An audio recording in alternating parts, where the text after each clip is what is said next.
चलो बच्चों, तो आज हम लोग स्टैटिस्टिक में चैप्टर नंबर 4 शुरू कर रहे हैं ना, जिसका नाम है टाइम सीरीज।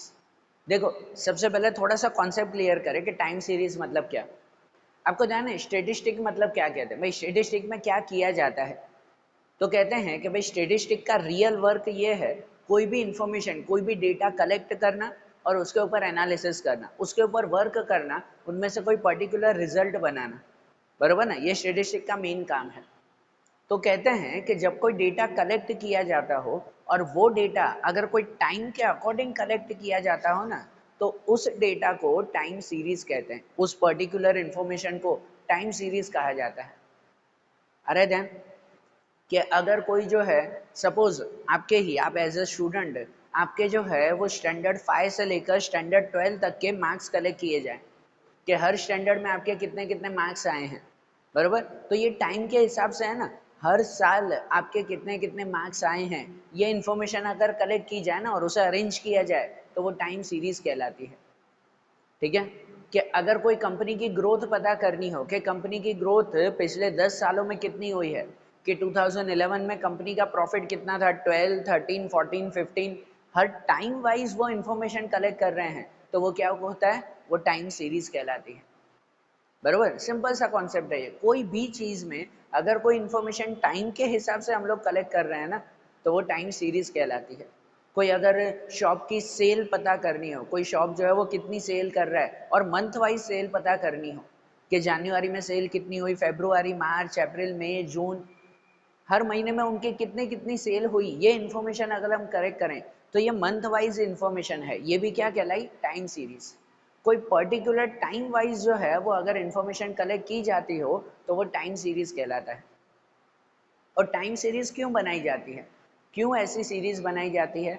तो उसका मेन रीजन होता है, कोई भी टाइम सीरीज बनाने का मेन रीजन होता है ट्रेंड पता करना, पर्टिकुलर ट्रेंड पता करना। इसीलिए मेनली ये टाइम सीरीज बनाई जाती है। तो ट्रेंड क्या कहलाता है? ट्रेंड मतलब क्या? तो ट्रेंड मतलब कहलाता है, सिंपल भाषा में अगर हम लोग कहें तो कोई पर्टिकुलर टाइम में कैसा जो है वो उसका स्टाइल है, कैसा उसका कैरेक्टरिस्टिक है, कोई भी चीज़ का जिसकी हम इंफॉर्मेशन कलेक्ट कर रहे हैं, कोई पर्टिकुलर टाइम में उसका नेचर कैसा है, कैरेक्टरिस्टिक कैसे हैं, तो वो उसका ट्रेंड कहलाता है। हम जो है वो जनरल लैंग्वेज में जो है वो ट्रेंड का मतलब ये कहते हैं कि जैसे भाई आजकल तो ये ट्रेंड चल रहा है, फैशन की लैंग्वेज में कहते हैं ऐसा, बरोबर ना? फैशन के लिए कहते हैं ना, आजकल तो ये ट्रेंड, ये फैशन चल रहा है। बरोबर? आजकल तो मोबाइल का ट्रेंड है, हर कोई जो है वो हर एक चीज़ मोबाइल के ऊपर कर रहा है। बरोबर? तो ये ट्रेंड है। ट्रेंड मतलब कि पर्टिकुलर टाइम में वो चीज़ का नेचर कैसा है, वो चीज़ के कैरेक्टरिस्टिक कैसे हैं, तो वो ट्रेंड कहलाता है। और ट्रेंड क्या काम आता है? तो ट्रेंड की वजह से अगर स्टेटिस्टिक के वे में बात करें हम लोग, स्टेटिस्टिक वे में, तो ट्रेंड की वजह से जो है वो हम लोग फ्यूचर के अजम्पशंस कर पाते हैं, फ्यूचर के बारे में अंदाजा लगा पाते हैं ट्रेंड की वजह से। अब एक एग्जांपल बताऊं कि जैसे कोई कंपनी का जो है वो पिछले 10 सालों का बिजनेस का जो है वो पूरा क्या कहते हैं, डेटा, इंफॉर्मेशन कलेक्ट की है, पिछले 10 सालों की बिजनेस की इंफॉर्मेशन कलेक्ट की है कोई कंपनी में, और 10 सालों से ये पता चला कि भाई हर साल जब भी बारिश का मौसम आता था ना, तो कंपनी का बिजनेस बहुत डाउन हो जाता था।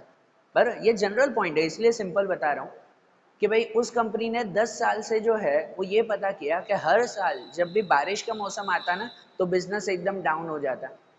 और फिर कोई फेस्टिवल सीजन आता, दिवाली या कोई सीजन आता जब, तब बिजनेस जो है वो एकदम हाई पीक पर होता। बरोबर? तो ये जो है वो 10 सालों का ट्रेंड हो गया। ट्रेंड मतलब वो उसका नेचर, उसका कैरेक्टरिस्टिक बन गया कि हाँ भाई, जब भी जो है वो बारिश का मौसम आता है तो बिजनेस बहुत डाउन हो जाता है, और दिवाली के मौसम में, दिवाली के सीजन में बहुत बिजनेस ऊपर चला जाता है।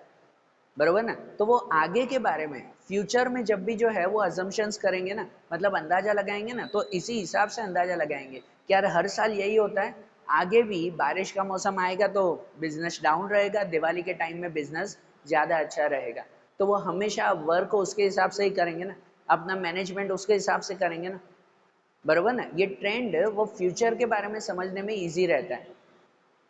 और एक अगर एग्जाम्पल दूं, आज के प्रेजेंट टाइम का, जैसे ये कोविड की सिचुएशन चल रही है, ये कोरोना की सिचुएशन जैसे चल रही है, तो इसके बारे में किसी को भी जो है वो अंदाजा नहीं है फ्यूचर में क्या होने वाला है या कैसे होने वाला है।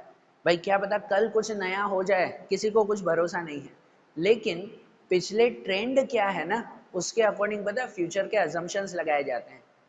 जैसे देखो कि कोरोना की जब फर्स्ट वेव आई थी, फर्स्ट वेव पहली बार जब जो है वो लॉकडाउन हुआ था, 2-2.5 महीने का लॉकडाउन हुआ था फर्स्ट टाइम, तब उस वक्त जो है वो कोरोना की ये सिचुएशन, कोविड की सिचुएशन वो एकदम हाई लेवल पर थी, बहुत ज़्यादा केस हो रहे थे। फिर बीच में जो है वो 3-4-5 महीने थोड़ा सा कम हो गया, स्लो हो गया, फिर सेकेंड वेव आई, 3-4 महीने के ब्रेक के बाद फिर सेकेंड वेव आई, सेकेंड वेव में फिर से केसेस बहुत बढ़ गए थे, बराबर ना, फिर थोड़ा सा स्लो हो गया, जो अभी स्लो टाइमिंग चल रहा है।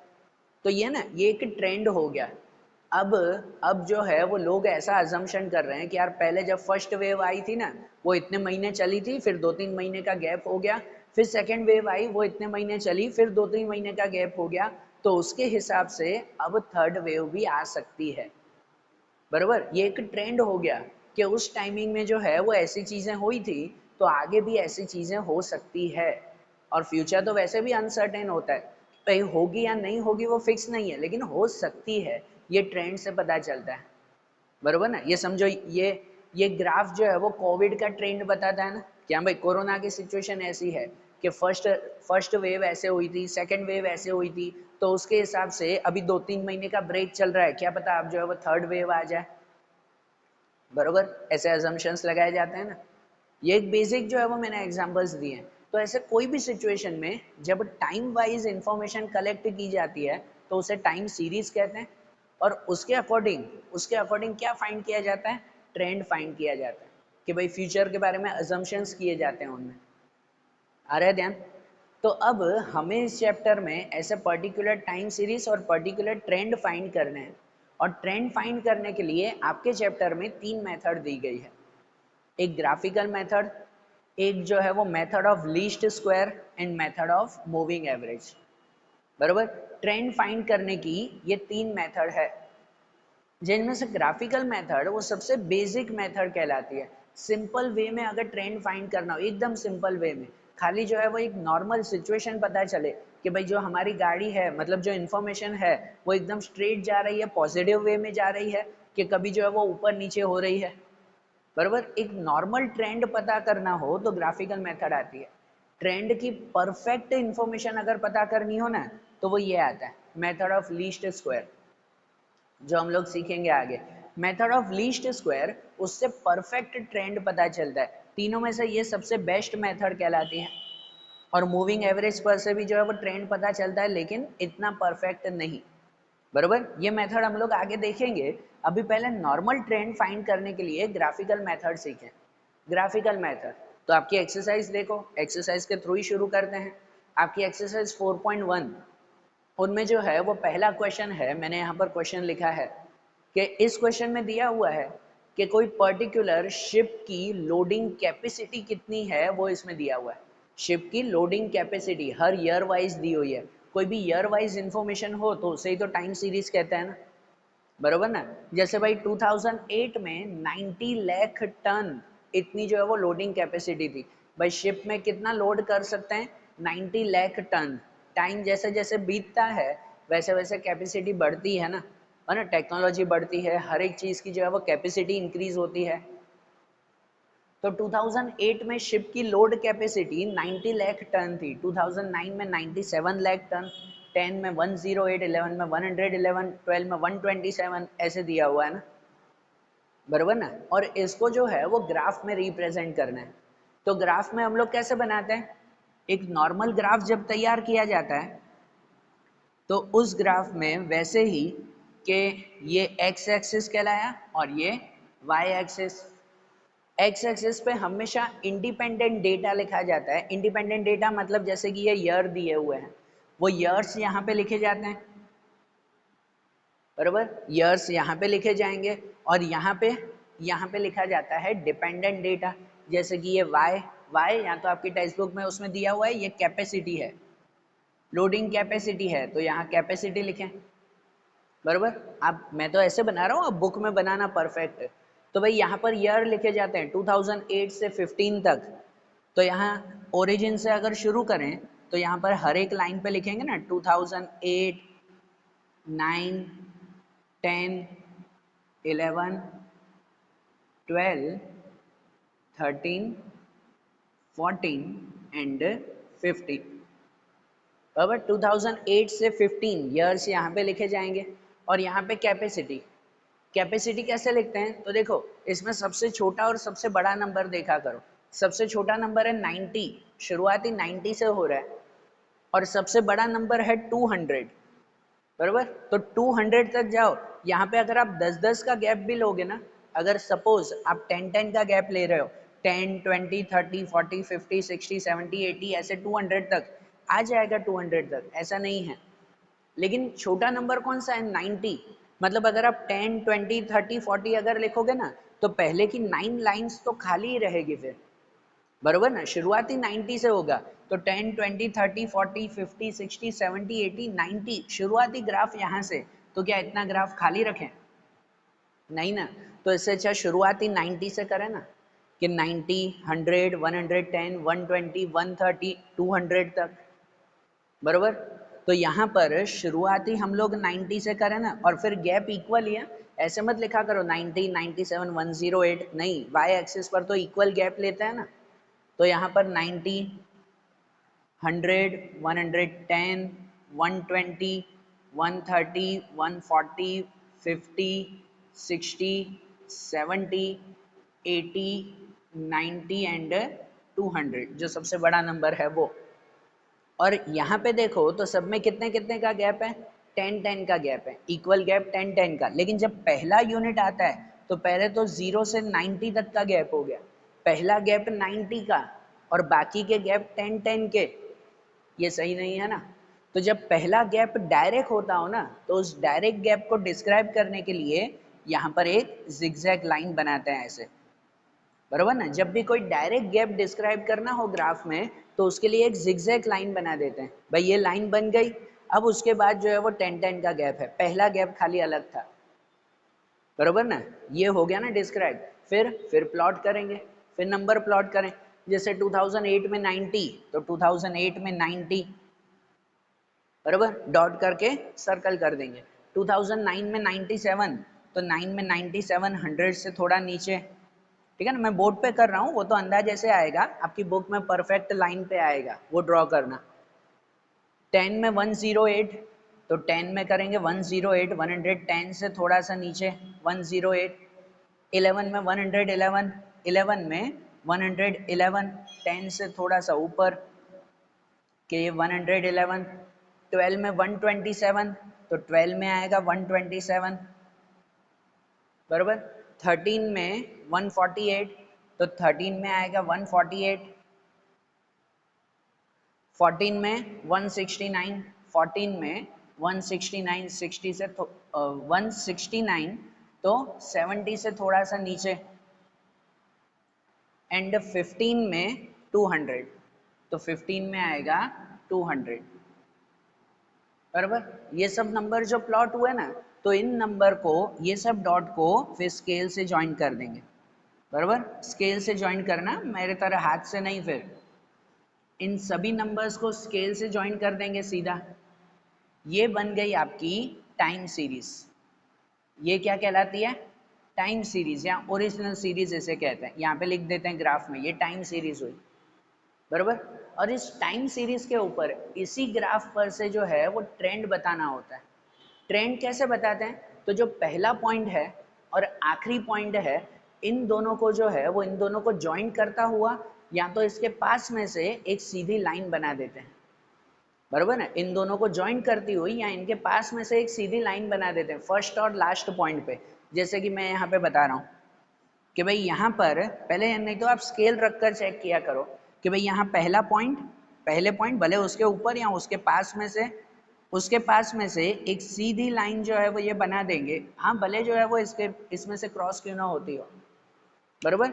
ये ट्रेंड, ट्रेंड ये क्या बताता है कि भाई ये ग्राफ जो है वो ऊपर की तरफ जा रहा है, वो सीधे ही जा रहा है या नहीं। अगर ये ट्रेंड हमने सीधी लाइन बनाई, सीधी लाइन बनाई, सीधी ही बनाया करो। आपके टेक्स्ट बुक में थोड़ा कर्व करके भी दिया हुआ है, कर्व लाइन पे मत जाया करो, सीधा बनाया करो। उसके ऊपर से बताऊं भाई नॉलेज क्या, इन्फॉर्मेशन क्या मिलती है। आप सीधी सी लाइन बनाओ उसमें, अगर जो है ये सभी पॉइंट लाइन के आसपास ही है ना, ज़्यादा दूर नहीं है, मतलब हाँ कि हमारा ट्रेंड जो है वो पॉजिटिव वे में जा रहा है, हमेशा बढ़ता ही जा रहा है। वैसे भी यहाँ पे तो लोडिंग कैपेसिटी बढ़ती ही जा रही है ना, बरोबर ना। लेकिन अगर कोई ये लाइन सीधी बना रहे हो आप, फर्स्ट पॉइंट और लास्ट पॉइंट को ज्वाइन करते हुए अगर आप सीधी लाइन बना रहे हो और ये गैप बहुत दूर दूर आ रहा है, पॉइंट्स काफ़ी दूर आ रहे हैं, ये पॉइंट यहाँ पे आता हो या ये पॉइंट यहाँ आता हो, दूर दूर अगर पॉइंट आते हो, मतलब कि ट्रेंड हमेशा एक जैसा नहीं है, कभी बढ़ रहा है कभी कम हो रहा है, बरोबर। तो स्ट्रेट ही लाइन बनाया करो ट्रेंड की, उसके ऊपर जो है वो कर्व लाइन बनाने की ज़रूर नहीं है। आपकी टेक्स्ट बुक में कर्व लाइन भी है पर भले वो मत बनाओ। ये ट्रेंड सिर्फ इंफॉर्मेशन पता करने के लिए, नॉलेज पता करने के लिए होता है कि भाई ट्रेंड क्या है। भाई हमारी गाड़ी जो है वो सीधी ही जा रही है कि फिर जो है वो कभी ऊपर नीचे भी है। अगर ज़्यादा दूर नहीं है ये पॉइंट्स, मतलब हाँ ट्रेंड पॉजिटिव जा रहा है। अगर पॉइंट्स बहुत दूर दूर होंगे तो मतलब ट्रेंड परफेक्ट पॉजिटिव नहीं है, कभी ऊपर नीचे हो रहा है, बराबर ना। ये सिंपल ग्राफिकल मेथड है, सिंपल ये ग्राफ आपको डिस्क्राइब करने हैं। अगर ये ग्राफ क्लियर ना होता तो देखो हमारी जो टेक्स्ट बुक है, टेक्स्ट बुक के आखिरी में, टेक्स्ट बुक के लास्ट में जब आंसर्स दिए हुए हैं उसमें प्रॉपर ग्राफ बना हुआ है, उसमें देखना। मैंने तो भाई बोर्ड पे ऐसे ही बनाया है, अब उसमें परफेक्ट ग्राफ देखना और देखना ये ट्रेंड कैसा है। ट्रेंड में खाली ये पॉइंट ध्यान रखना कि पॉइंट ज़्यादा दूर है या नहीं है, बरोबर। टेक्स्ट बुक में ऐसा है कि अगर पॉइंट कभी ज़्यादा दूर रहते हैं ना सीधी लाइन बनाने से, तो टेक्स्ट बुक में उसके लिए फिर कर्व लाइन बनी हुई है, ठीक है ना, text book wise curve line बनी हुई है। तो बात वही हुई, अगर ट्रेंड में कर्व लाइन बन रही है मतलब ट्रेंड पॉजिटिव नहीं जा रहा है, कभी ऊपर नीचे हो रहा है। और अगर सीधी लाइन ही हम बनाते हैं तो भी बात तो वही पता चलती है, ठीक है। तो ये ग्राफ ड्रॉ करो, और हाँ ग्राफ ड्रॉ करने के ऊपर ऊपर फिर स्केल मेज़र भी लिखते हैं ना। स्केल मेज़र लिखते हैं कि भाई एक्स एक्सिस पे हमने क्या लिया है, तो ईयर्स लिए हैं। और वाई एक्सिस पे क्या लिया है, तो वाई एक्सिस पे कैपेसिटी हमने लिखी है। कितनी कैपेसिटी लिखी, तो हर एक सेंटीमीटर पे 10-10, हर एक लाइन पे 10-10 का गैप लिया है ना। पहला भले अलग हो, उसके बाद तो 10-10 का गैप है ना। तो कैपेसिटी में लिखेंगे 1 centimetre equal to 10 lakh ton. जो कैपेसिटी है ना इतने लाख टन, वो लिखेंगे, बराबर ना। ऊपर ये लिखा करो ये स्केल मेजर्स, बराबर। ध्यान आया ग्राफिकल मेथड से ट्रेंड कैसे पता करना है। अब जैसे ये किया वैसे एक सेकंड ग्राफ भी बता रहा हूँ कि कैसे ड्रॉ करना है। अब जैसे ये सेकंड क्वेश्चन दिया हुआ है कि उसमें भी पर्टिकुलर ईयर दिए हुए हैं और क्वेश्चन वाइज दिया हुआ है कि कोई पर्टिकुलर टूरिस्ट प्लेस पर हर साल कितने कितने टूरिस्ट आ रहे हैं, वो जो है वो 1000 के नंबर्स में दिए हुए हैं। मतलब 2010 में उस प्लेस पे 5000 लोग आए थे, टूरिस्ट आए थे। 2011 में 7000, 10,000, 14,000 ऐसे दिया हुआ है, बराबर। और इसके रिलेटेड जो है वो हमें ग्राफ तैयार करना है। तो यहाँ पर भी ग्राफ वैसे ही तैयार करें ना कि एक्स और वाई एक्सिस तैयार करें हम लोग, ये एक्स एक्सिस और ये वाई एक्सिस। यहाँ एक्स एक्सिस पे ये इंडिपेंडेंट डेटा है, ईयर्स लिखे जाएंगे यहाँ पर ईयर्स। और वाई एक्सिस पे डिपेंडेंट डेटा, ये वाई मतलब जो टेक्स्ट बुक में दिया हुआ है नंबर ऑफ टूरिस्ट,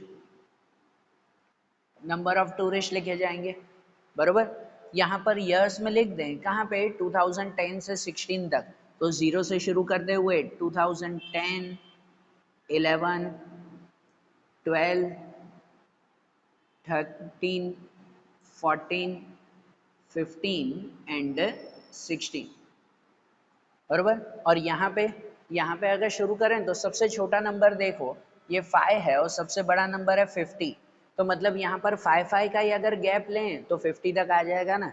5, 10, 15, 20, 25, बरोबर ना। 5 का ही गैप लेते हैं, शुरुआती 5 से है तो यहाँ पर गैप ही वही लेते हैं हम। 5, 10, 15, 20, 25, 30, 35, 40, 45 एंड 50।